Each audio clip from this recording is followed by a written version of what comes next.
Investor Wilbur Ross. He's Chairman CEO of WL Ross & Company. He is one of the world's leading private equity firms. He's their leader, also a presidential trustee for the Trump Victory Committee. And Wilbur, good to have you here. Good to be here. And I've got to say, it is great to hear a presidential candidate stand up and say he's talking about, or if it were Hillary Clinton, had she any way to do it, right, talking about restoring prosperity to this country instead of wailing on about welfare checks, talking about some sort of government support for another program. It is refreshing to hear we don't have to accept Obama's new normal, which is dismal.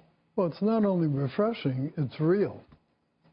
4% growth, 3.5% growth. Right. How do we get there, and how quickly can we? Well, I think we get there pretty easily.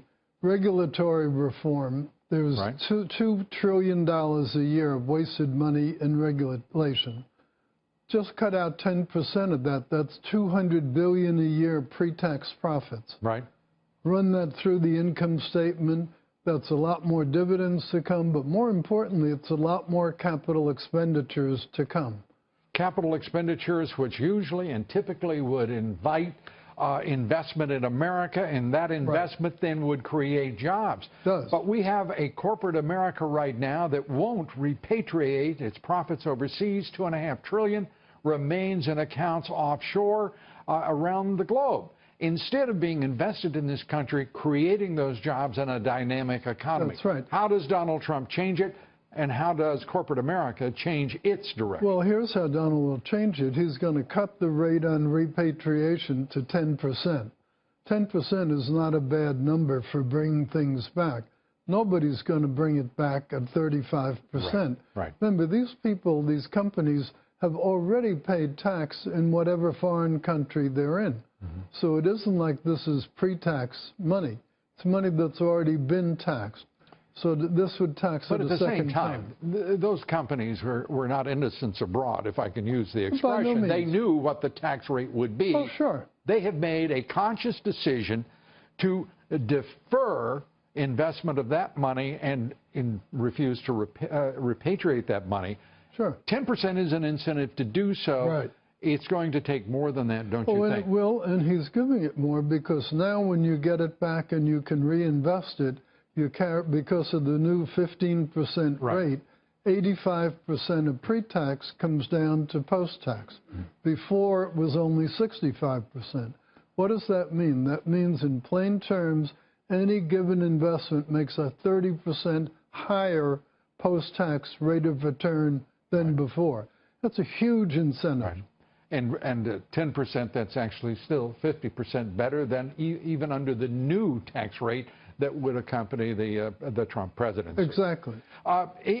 This is exciting to think about. The American economy, with leaders that are not dour, depressive, and so dismissive of American exceptionalism and the ambitions of a middle class and those who aspire to it. I mean, it is nice, it is wonderful, it is beautiful to see this kind of energy being discussed. Absolutely. And at least implied by a presidential candidate. More than implied, and I thought he summed it up beautifully when he said, in Flint, Michigan, it used to be they made cars there and you could drink the water. Now they make the cars in Mexico and you can't drink the water in Flint. I thought he summed up really the case for this contest between Hillary Clinton and himself. Right. The status quo that has created bad water in Flint, Michigan, and moved cars to Mexico. And on that very same day, Mark Fields, the CEO of Ford Motors, announcing they're moving their small car production in North America south of the border. Right. What kind of nonsense is that from corporate America? What does it say about the regard of corporate America for middle-class Americans, for this country, for its economic interests and future? Well, I think he probably did it when he could still get away with it, because under the present regime, they're going to do nothing about it. So I think it's probably a desperation move to get as much as he can out of the country in case Donald wins.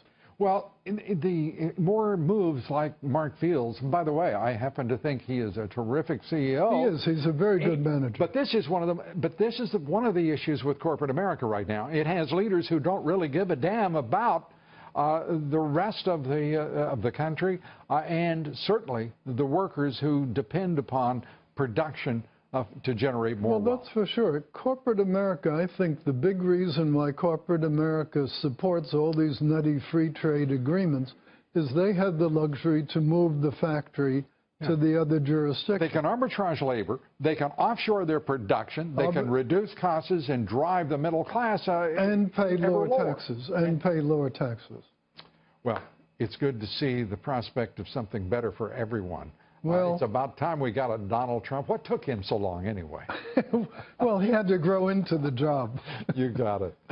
Wilbur, thanks so much for being with us. Appreciate it. Is he going to win? I think so.